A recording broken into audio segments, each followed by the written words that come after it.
Mom hears noise upstairs, so doctor checks hidden camera and captures a nightmare in his property. Nanny cam to the rescue.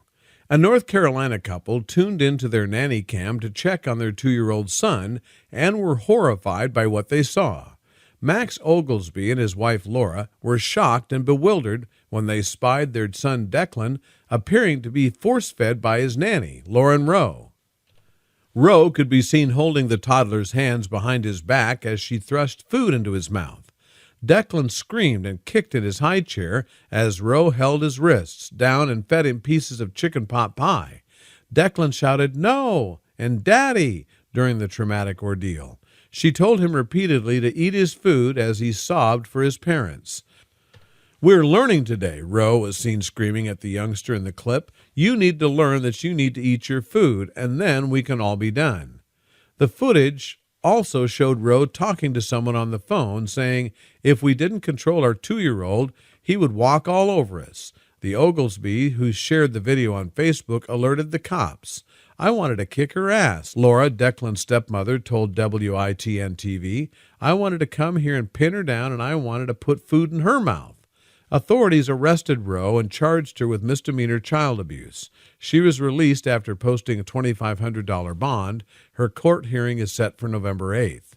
On Facebook, Laura wrote that the couple was emotionally drained by this whole experience, adding, "Our main goal now is to make sure this sticks to her like glue so she can't ever do this sort of thing to a child, dog, or person in general ever again." The couple explained in the post that they had to hire a sitter for a few days per week as they renovated their bar in Washington, North Carolina, and they discovered the scene when they were taking a break. When they saw what was happening, they contacted the child's birth mother, who lived nearby, to go to their house as the two drove back home. Rowe allegedly babysat Declan for about 2 hours when the incident occurred. "And I wasn't there. It hurts," Max told the Daily Mail. He said that his son's arms were bruised after his hands were held down. Following the incident, Laura texted Rowe the video the nanny cam recorded, along with a long message. "You are no longer needed to nanny for us, and my suggestion is that you don't nanny at all until you learn how to patiently handle children. The way you handled Declan tonight in the high chair, trying to force-feed him, is textbook child abuse. You broke a mother's heart tonight," the message continued. "This is going to be fun." He wasn't the only one sitting in twisted suspense, grinning to know what the ending would be like for the young man. But now there were tens of thousands of people over the internet and across the world wanting a play-by-play account of what was going on in the house. Between the dad's Sentry Point and the backyard video feed, he was going to find out the truth and laugh his butt off at it. Morning relaxation. Rick leaned back in his comfy recliner and sipped on the first delicious coffee of the morning. He could hear the telltale sounds of his wife already getting into her intense Tasmanian devil-like tornado of house cleaning. The other familiar sight, or lack thereof, was his stepson, Toby. Normally, the teen would be scarfing down brick-cold Pop-Tarts, but he was nowhere to be seen. Exhausted son. The new series of tardiness wasn't exactly out of place for an 18-year-old, but Rick still felt like something was off. Every time the kid came stumbling down the stairs, he looked like a ragged clump of clothes with dark circles under his eyes. It was obvious he wasn't getting much sleep, but then Rick finally found a clue. Hidden guest. He chuckled and took another sip of coffee. The pair of white sneakers at the front door stood out from the row of brown footwear. Immediately, the story was clear, but his son still lingered in his upstairs bedroom with the girl he had snuck in during the night. However, that wasn't the only thing. Still hiding. As the hours passed and no one appeared from upstairs, it was clear the boy was trying to figure out how to smuggle the girl out without anyone seeing. Rick had flashbacks to his own youthful escapades, but he was also a parent now, and it was time for a different kind of fun. He pulled out a camera and quickly set it up in the backyard. Between the new video feed and his perch on his lounger, he had all the exits covered. But it was the next step that he had no idea would totally blow up. Make it entertaining. He had to do something while waiting, so he started to live tweet the event. After explaining what had happened so far and putting out a few updates, Rick quickly saw more and more comments pour in. Everyone wanted to know what was going on. They wanted a play-by-play commentary. So, Rick let them have it. The pee dance. I hear Definite moving around from his room right above me. It's 10:39 and this poor girl hasn't had a chance to pee this morning. I think they might be waiting it out. The wife usually lays down and reads after lunch, especially after cleaning her butt off all morning. Couldn't he be waiting for that? Can she hold her pee another hour or so? I have no idea what they're thinking up there, but the comments from the readers were just as entertaining. Outside commentary. LOL, the sheets don't work in real life. Ask me how I know.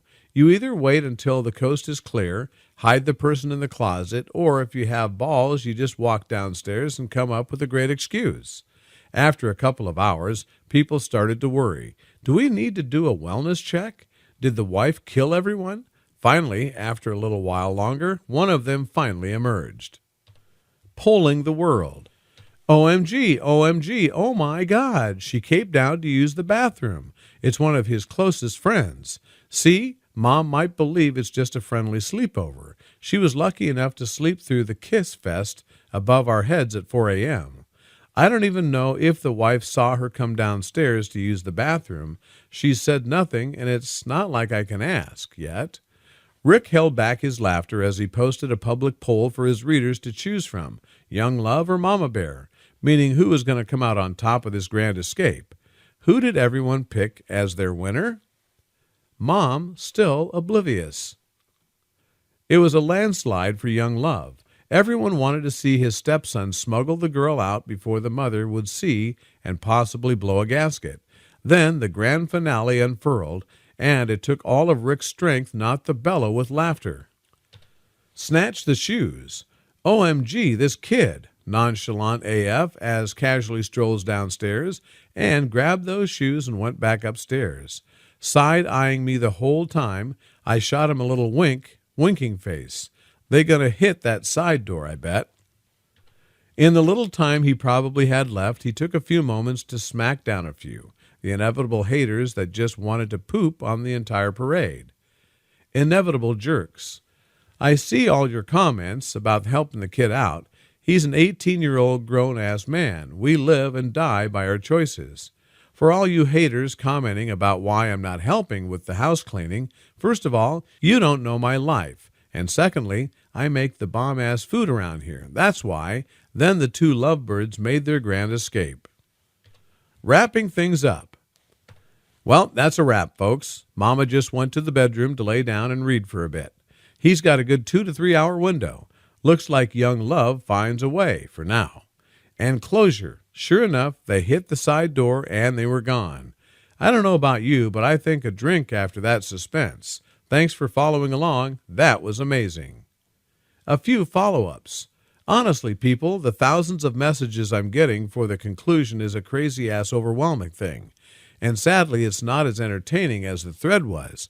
So let's see who's still interested in this thing. Retweet this, and I'll post a few funny insights after the fact. The biggest twist was what the mom did know. Mom knew but didn't know. Apparently, since the two had been friends all their lives, she never thought that they would be physical with each other. So she already knew about the sleepover. What she didn't know was that they were indeed being naughty up there. Ah, to be on a fly on the wall when the mom found out. After the rest of the world, that would have been a sight to see. Principally, I believe the child is always right, and their parents are the brats my wife and I raised. They want to rush the little ones through life. Hurry up and sleep through the night. Hurry up and walk. Hurry up and potty. Hurry up and give up the sippy cup. One of our little ones came into the world thirsty, milk, juice, or water. This babe didn't care. As soon as the parents flashed the brake lights leaving our drive, out would come a heavy antique crockery bowl. It's filled with a rainbow of bright sippy cups. Child abuse is abuse that happens to a child. Any abuse that happens to a child is child abuse. Mental and emotional abuse of children leaves no visible scars.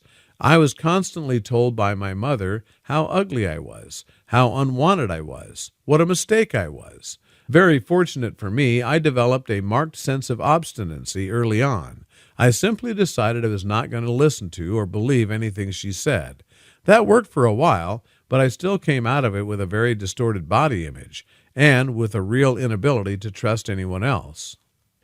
Taking advantage of a position of power, authority, and trust as an adult towards a child to do something that is not in their best interests or hurts them in any way is child abuse.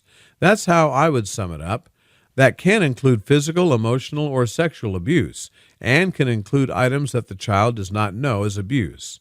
If a child has caused some mischief or damage, beating the child till they're semi-conscious or putting their hands or feet into hot water is child abuse.